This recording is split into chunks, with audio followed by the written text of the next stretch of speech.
Hello everyone, I'm going to be showing you today another one of my box sets of samples. The last ones I showed you were things to do on fabric, so that was all of the tie and dye and printing and batik and applique and all of those things that we do on the surface of textiles.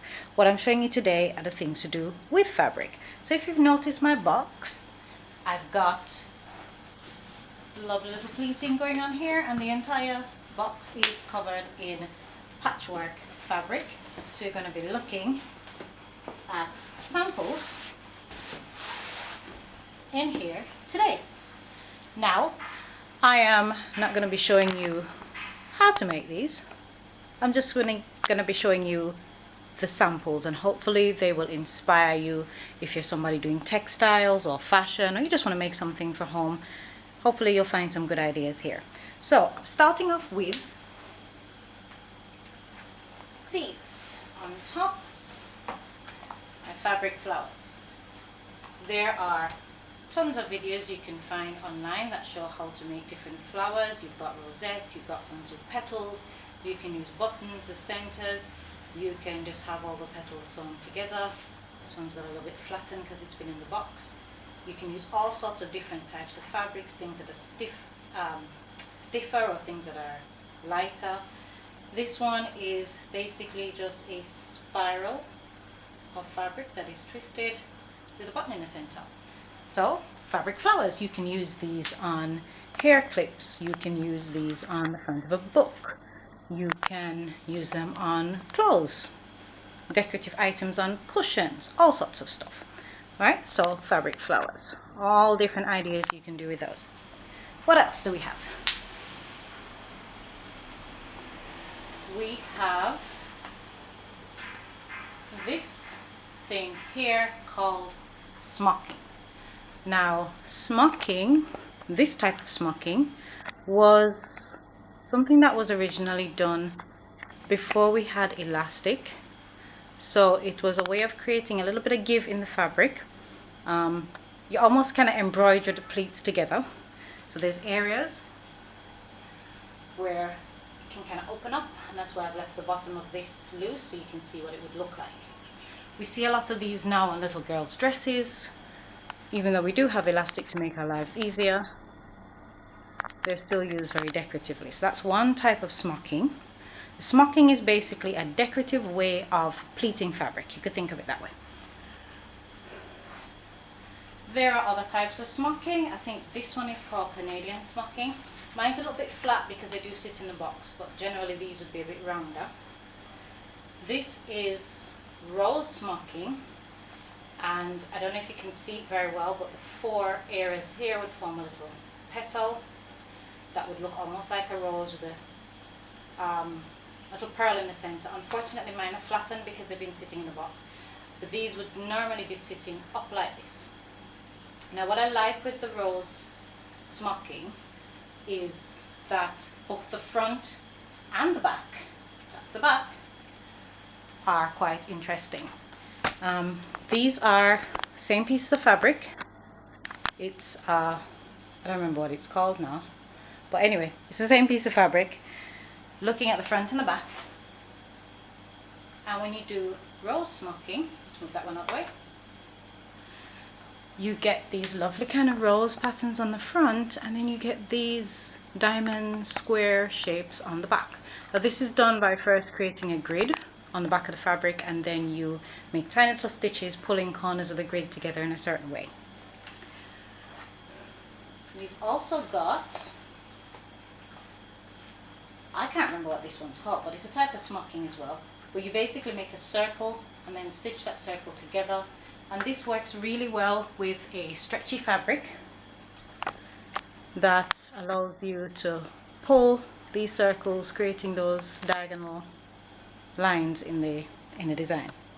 Alright, so we've looked at fabric flowers, we've looked at smocking. We're going to look at another form of pleating.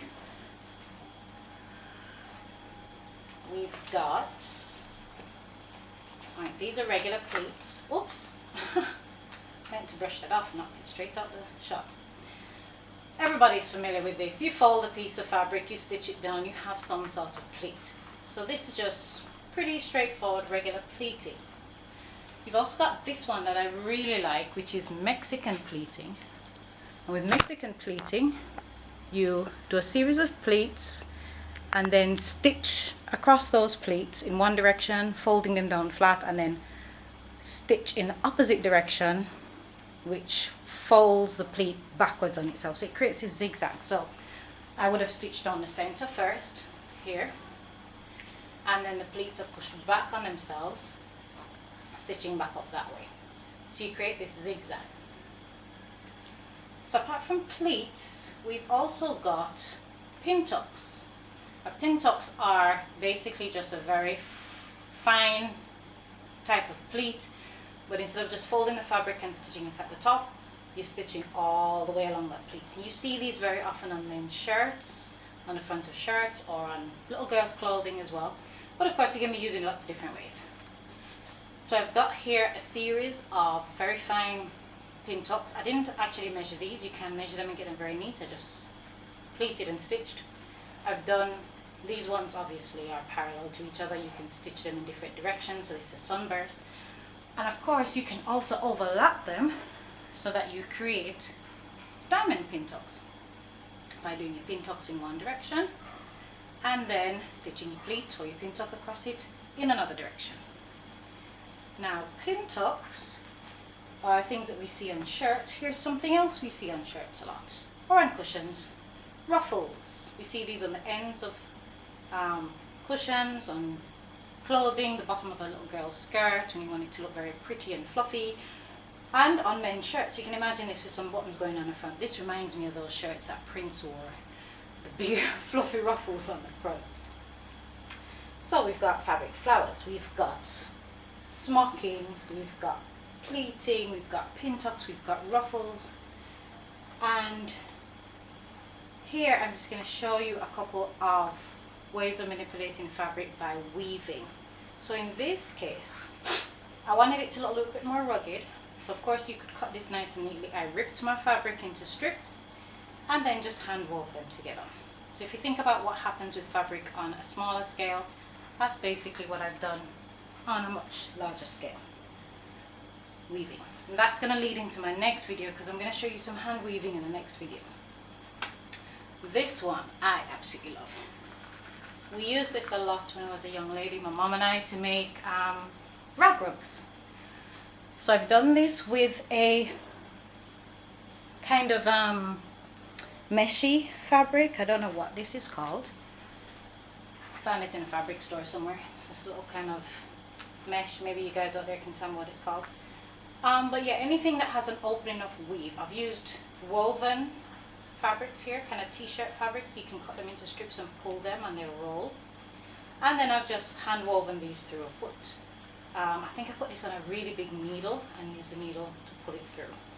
In this one, which is what you normally see on a rag rug, and I want it lying so flat, I want it to be fluffy and interesting, so I've pushed the woven material through and then tied it in a knot. So each of these are little knots.